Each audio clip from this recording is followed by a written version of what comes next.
Happy Friday, everyone. Thanks for joining us on this edition of Business Daily. I'm Lee-Jiun in Seoul. We have plenty on our plate today, so let's get started with a look at the day's highlights.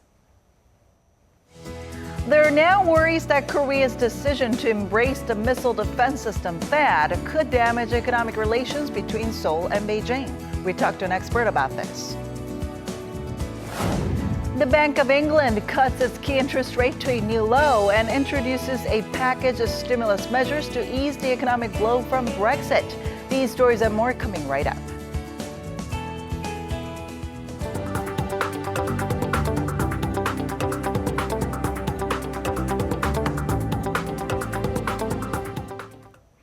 But first, Korea's minimum wage for next year has been set. The Labor Ministry announced on Friday that workers will be paid at least 6,471, or roughly $5.80 an hour. The hourly rate is 7.3% higher than this year. It means that workers will earn about $46 a day, or $1,200 a month, if they work 8 hours daily. Since President Park Geun-hye took office in 2013, the minimum wage has been on a steady rise, but next year's figure slowed from the 8% hike for this year. The change is expected to apply to about 17% of all wage workers here in Korea, which is about 3.8 million people. Korean shipping company Hyundai Merchant Marine is officially leaving the Hyundai empire today after 40 years of business that turned sour on mounting debt and the threat of bankruptcy. Now, it will be starting afresh, but under the joint control of its creditors. Our Kim Min-ji reports. It was back in 1976 that the shipping company Hyundai Merchant Marine was launched by the late Hyundai founder and chairman Chung Ju-young. Legend has it that Chung built the company from scratch by convincing foreign investors that he would build their ships. The firm really took off when it merged with Shinhan Shipping, a company founded by the father of the current Hyundai Group chairwoman Hyun Jung-eun. It once rose to be the world's 8th largest shipping line but faltered during the global recession and crippling liquidity problems. While it managed to avoid bankruptcy following painstaking corporate restructuring, its ownership has been handed over to the state-run Korea Development Bank. We decided this would be in the best interest of the company and all the shareholders and would minimize losses. Experts say the biggest challenge is restoring credibility and business capacity. I believe the company must be led by a competent and convincing CEO who can deliver on the interests of both KDB and Hyundai Merchant Marine. Creditors plan to scour the world for a new CEO and have the new chief in place by early next month. With the departure of Hyundai Merchant Marine, Hyundai Group, once Korea's largest conglomerate, has further retreated in the ranks. It now has less than 10 trillion won, or roughly $9 billion in assets, meaning it no longer qualifies as one of the country's leading business groups. Kim Min-ji, Business Daily. Hyundai Motors' compact SUV model Tucson was the best-selling new car in Germany in the first half of this year. According to the German Association of the Automotive Industry, over 13,000 units of the Tucson were sold, the highest among 20 new cars released in the first 6 months. The average monthly sales of the model came in at over 2,200 during the January to June period, higher than that of Ford's Mustang at over 550 and Fiat's Tipo just shy of 340. Of 328 car models sold in Germany this year, the Tucson sat at 36th place, the highest among Hyundai cars. It was the second best-selling Asian model, followed by Nissan's Qashqai, which sat at 33rd place. Amid heightened tensions between Seoul and Beijing over Korea's decision to deploy a U.S. missile defense system THAAD, there are growing concerns that this could spell more trouble for Korea's economy as well. And to tell us more about this, Kim Chul-woo, Senior Research Fellow from the Korea Institute for Defense Analysis, joins us on the phone today. Thanks for joining us. Thanks for having me. All right, so ever since the decision to deploy THAAD was made, what kind of economic pressures has Korea been feeling from China? As is understandable, jittery concerns are rising that China may take retaliatory measures. But somewhat this case is somewhat different. China is carrying on indirect strategic pressure rather than taking retaliatory economic measures. In terms of time factors, which is diplomacy, information, military, and economy, I think at the moment, Beijing orchestrates information side rather than economy side. So with the deliberate wielding public relations and psychological shabby cards, I think China is at the moment is targeting K-pop culture while signaling economic impact using South Korean media and political divisions. So overall, the Chinese approach is somewhat divide and rule maneuvers, which could harm the foundation of mutual trust between Beijing and Seoul, unfortunately. But fundamental point is how to count North Korea's evolving nuclear and missile threats for our survival. But then this is an issue that concerns national security, which should be separate from economic ties, right? Yes, indeed. Beijing's somewhat premeditated objections have more to do with geopolitics. In terms of strategic rivalry with the United States, China may see the deployment of THAAD on the Korean Peninsula with the framework trilateral cooperation among Washington and Seoul and Tokyo. However, THAAD has been justified in response to North Korea's provocative missiles like a Nodong missile firing Wednesday morning. Even if China perceived this THAAD would change the strategic landscape in and around the Korean Peninsula, I think the overall interdependence between China and Korea may intensify over the time. So the deployment is purely defense measure again, and on top of that, at this moment, rising concerns over Chinese retaliatory measures somewhat is overly exaggerated at the moment. Now, have we seen cases like this before in the past with China? Yes, China is not new to economic retaliation. Everybody knows that. It's still remember in 2002 when Seoul hijacked up its tariff more than tenfold on garlic imports from China. China took the retaliatory measures with the exports of mobile phones and polyethylene and stuff. So it ended with the Seoul's lifted the duty tariff increase shortly. But at the moment, the South Korea and China had a total of 10 million human exchanges last year, and even bilateral trade volume stood at more than $227 billion. So if Beijing decides to place tangible retaliatory measures, the impact on the South Korean economy would be obviously far from previous economic conflicts of interest.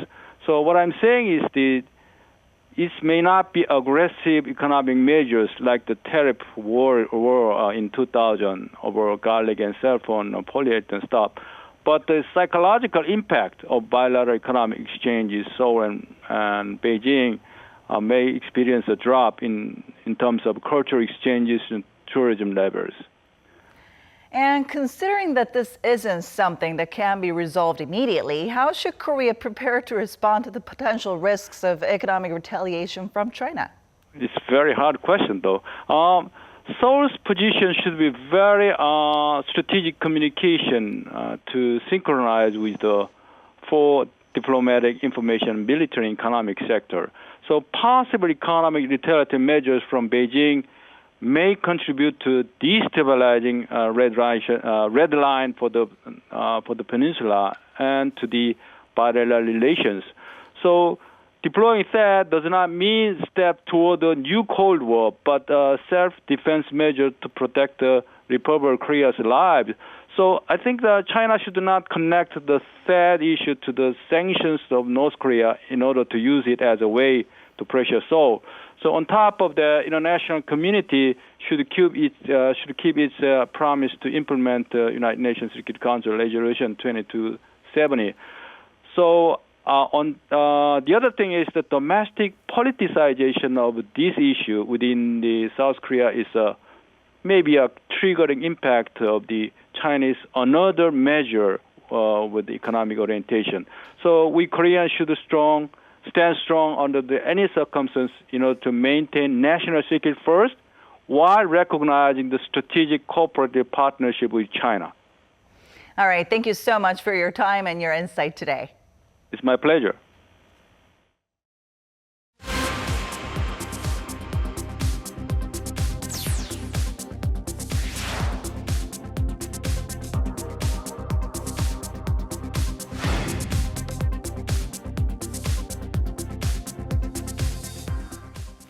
The Bank of England has made its first move in a bid to ease the impact from the United Kingdom's Brexit decision. And it's a big one. Our Eunice Kim joins us now with more details. Hi, Eunice. Hello. So, as expected, the stimulus package includes an interest rate cut. You're absolutely right. It's a 25 basis point cut, 2.25%. And notably, it is the British Central Bank's first rate move in 7 years. And it comes as the first economic reports post-referendum paint a grim picture of what could be around the bend. Here's more. This time, it's a bazooka from the Bank of England. Declaring that the Brexit decision has signaled a, quote, regime change, the bank's Monetary Policy Committee unveiled an aggressive intervention. As widely expected, it was headlined by the first rate cut in more than 7 years, a 25 basis point trim from 0.5 to 0.25%, with the goal of shielding the UK economy both from slowed global growth and pervasive uncertainty from the Brexit decision. The MPC expects several factors to weigh on investment in the near term and on employment and consumer spending over time. These include a protracted period of heightened uncertainty, weaker activity in residential and commercial real estate, and a higher cost of capital for UK-focused firms. In a bid to reduce that uncertainty, the Bank of England's first response includes restarting quantitative easing.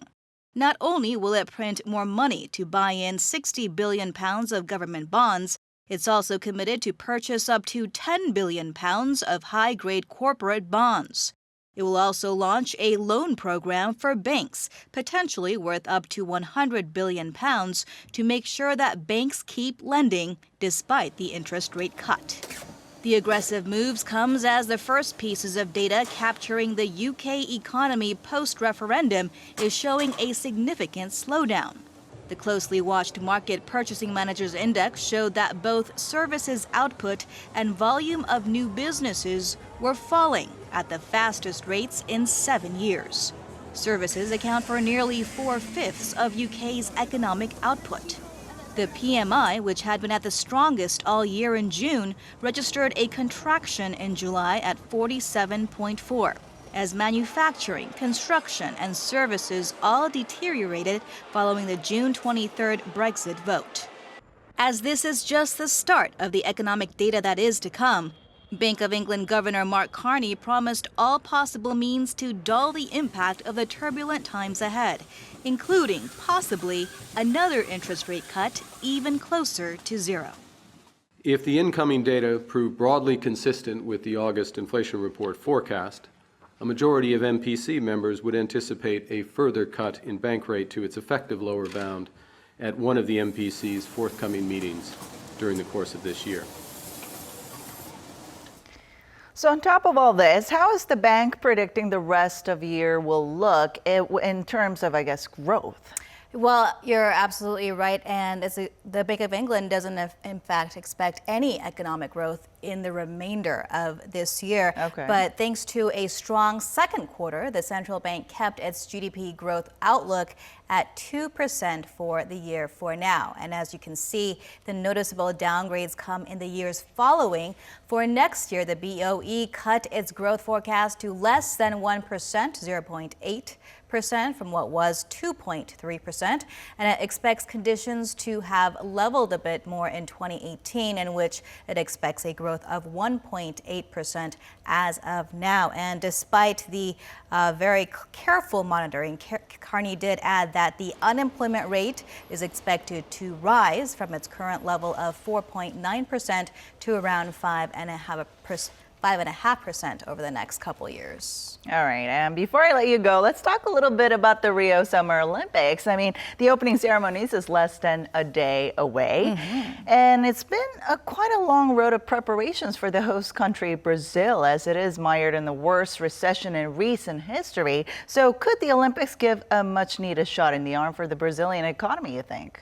Well, that is certainly the hope, but certainly we are hearing reports that the Brazilian economy could be seeing a turnaround very soon, perhaps in the second half of the year. But it has less to do with the Olympics and more to do with policy. This according to Swiss financial services firm UBS. And by policy, I mean that which acting Brazilian President Michel Temer has enacted to stabilize the country's national debt. Now, as far as the Olympics' impact on South America's largest economy, it looks to be short-lived.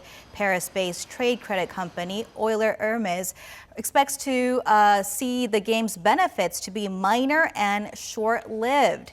In a report released this week, it projected that investment projects and tourism connected to the Olympics will only add 0.05 percentage points to Brazil's overall GDP growth, which is expected to yet again fall this year by 3.5%. And if we pull out and look at the economic impact of past Olympics on its host countries, you'll see that the result is mixed. For example, the 88 games were a boon for Korea's economy, but that wasn't the case for host countries Australia, Greece, and China in the turn of the century. Let's definitely hope that this works as a boon for the Brazilian economy. We'll keep an eye on it. All right, thank you so much for coming in today, Eunice. Sure thing.